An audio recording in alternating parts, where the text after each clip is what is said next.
Jadi apabila kita sudah mahir dalam memandang, dalam menyaksikan pekerjaan hakikat, kita tengok ke mana pun kita nampak pekerjaan Allah belakang. Maksud dia kita sudah mencapai syuhud, maka jadilah kita memandang dengan musyahadah. Ini orang-orang tasawuf kata musyahadah itu, dia nampak semua pekerjaan Tuhan, tapi dia tak lupa lah pekerjaan makhluk. Masa lagi yang tu bincang pula. Dia dah boleh saring lah. Oh, ni pekerjaan Tuhan. Kipas angin pusing, kerja Tuhan. Kereta berlanggak, kerja Tuhan.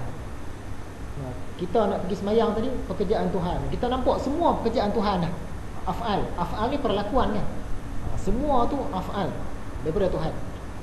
Apabila kita sudah musyahadah, sampailah kita kepada maqam wahdatul af'al. Wahdatul af'al.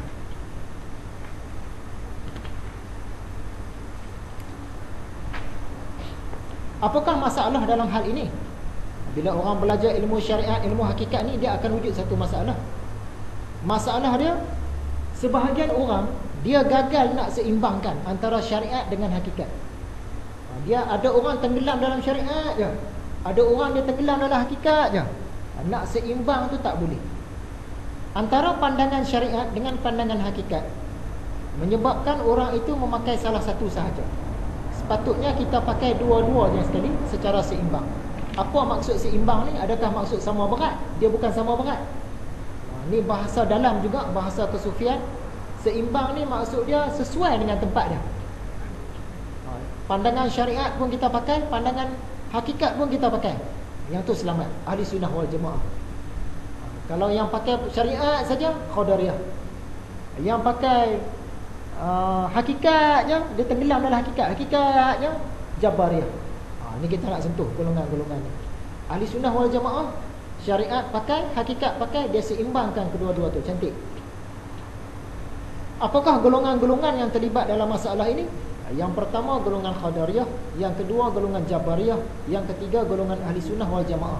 Yang ni tiga golongan besar, ada lagi golongan kecil-kecil lagi. Kita bincang golongan besar tiga ni cukup memadai dah. Apa dia fahaman Qadariyah ni? Fahaman Qadariyah ni dia dekat-dekat fahaman Mu'tazilah. Perkataan Qadariyah ni datang daripada kalimah Qadara, yang maksud dia berkuasa. Dia nak cerita makhluk berkuasa. Macam mana yang dikatakan makhluk berkuasa? Manusia ni, makhluk ni berkuasa penuh ke atas setiap perbuatannya. Tuhan langsung tak ada campur tangan. Tuhan cipta kita ni, Tuhan tak tahu nak jadi baik ke jadi jahat ke, Tuhan tak tahu. Ikut fahaman Qadariyah. Jadi kita ni nak baik ke, nak jahat ke, buat apa ke, semua kita sendiri. Bukannya ada kuasa Tuhan. Kuasa Tuhan tu tempat lain. Kuasa Tuhan tak sampai kat kita. Pengetahuan Tuhan tak sampai kat kita. Kehendak Tuhan tak sampai kat kita. Kehendak kita sendiri. Ni golongan salah. Perbuatan baik dan perbuatan buruk semuanya daripada kita sendiri. Bukan Tuhan yang aturkan. Kalau ikut ahli sunnah wal jamaah, baik ke buruk ke, Tuhan lah atur semua. Sejak azali dia tahu dah. Dia atur sejak azali dah. Sebab tu dia ciptakan makhluk ni nak menjalankan aturan dia tu tadi, rancangan dia tu tadi. Tapi ikut Jabariyah, ikut Qadariyah, Tuhan tak tahu. Dia cipta makhluk tu, dia tak tahu nak jadi baik ke, jadi jahat ke, syurga ke neraka, dia tak tahu. Jadi Tuhan tu tak maha mengetahui. Ikut fahaman Qadariyah. Kalau ikut fahaman kita, sebelum Tuhan jadikan kita, dia tahu dah neraka ke syurga, dia tahu dah awal-awal. Barulah Tuhan maha mengetahui.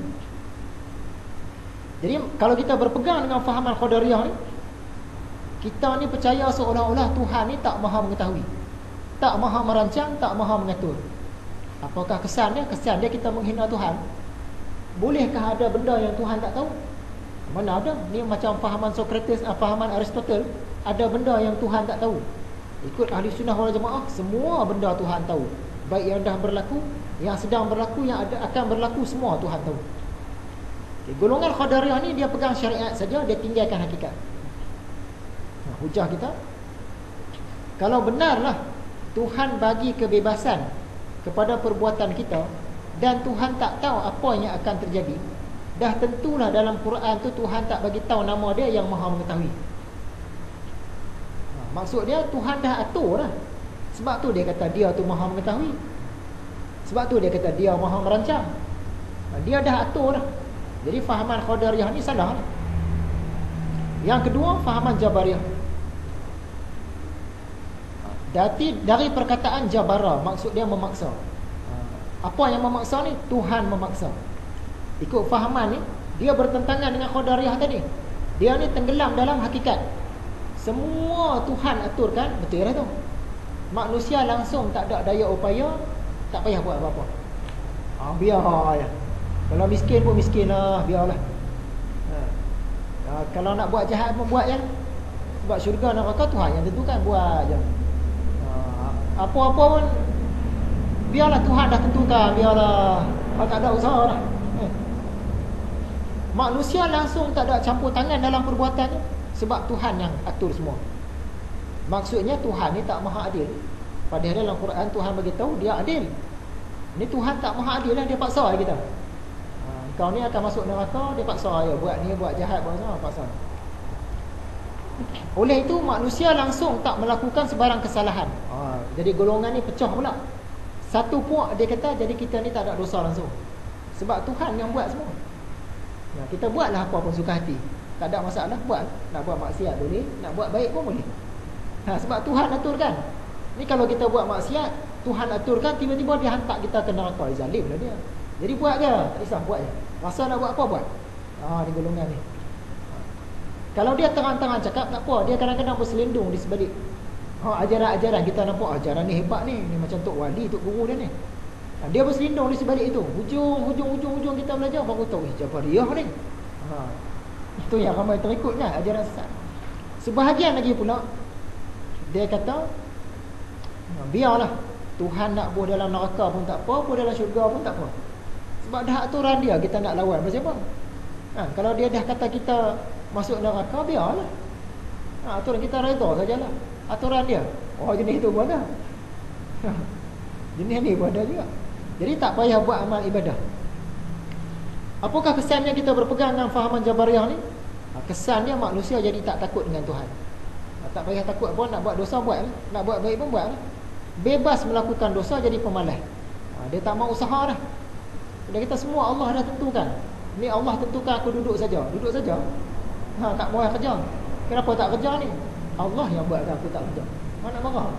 Dia tahu tak berani marah. Dia kenapa menipu masa kerja, curi duit? Allah yang buatkan aku curi duit. Betul tak? Memang betul. Jadi hang tak boleh marah. Dia buang langsung yang syariat tadi. Dia pakai hakikatnya. Maksud dia nak buat jahat apa pun, suka hati dia. Di golongan ni berpegang pada hakikat saja dan menolak syariat. Jadi hujah kita, kalau Allah betul-betul lah dia tak mau kita ni berusaha, dia tak mau kita berikhtiar, macam pandangan Jabariyah ni, dah tentu masa kita lahir-lahir Allah tunjuklah ni ahli neraka ke ahli syurga. Tuhan boleh buat, dia cop kat dahi ahli neraka. Kalau betul lah Tuhan ikut kata fahaman Jabariyah, cop kat dahi budak tu ahli neraka. Maksud dia budak tu buatlah jahat seperti tu. Nak buat baik macam mana pun ahli neraka lah. Dah cop kat dahi dah ahli neraka, tak payah buat baik. Yang satu golongan lagi pula, lahir-lahir cop kat dahi dah ahli syurga. Nak buat jahat ke, bunuh orang ke, minum arak ke, buat apa pun suka hati. Sebab Allah dah cop ahli syurga lah. Jadi fahaman dia pun ni salah. Allah nak kita berusaha, Allah nak kita berikhtiar. Kalau ikut golongan ni, usaha ikhtiar tak ada dah, tolak tepi dah, ikut je. Macam mana pula fahaman ahli sunnah wal jamaah? Ni fahaman kita.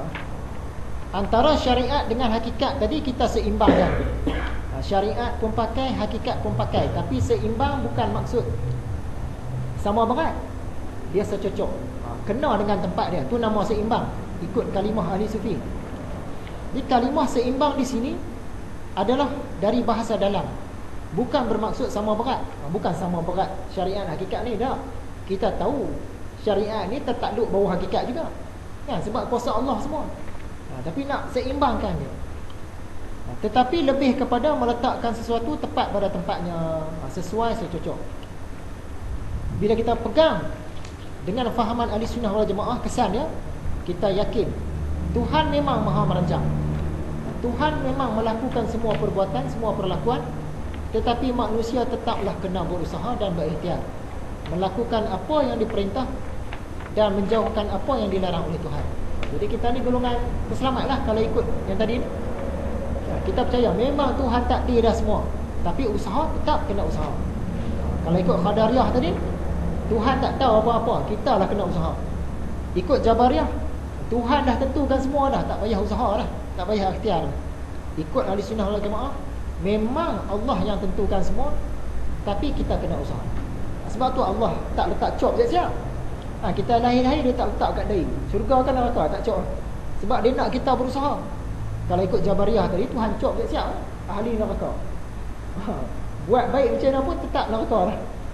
Ataupun dia cop, budak lahir-lahir ahli syurga, cop kat dahi ke, perut ke, punggung ke, ahli syurga. Budak tu buat jahat macam mana pun suka hati, ahli syurga dah.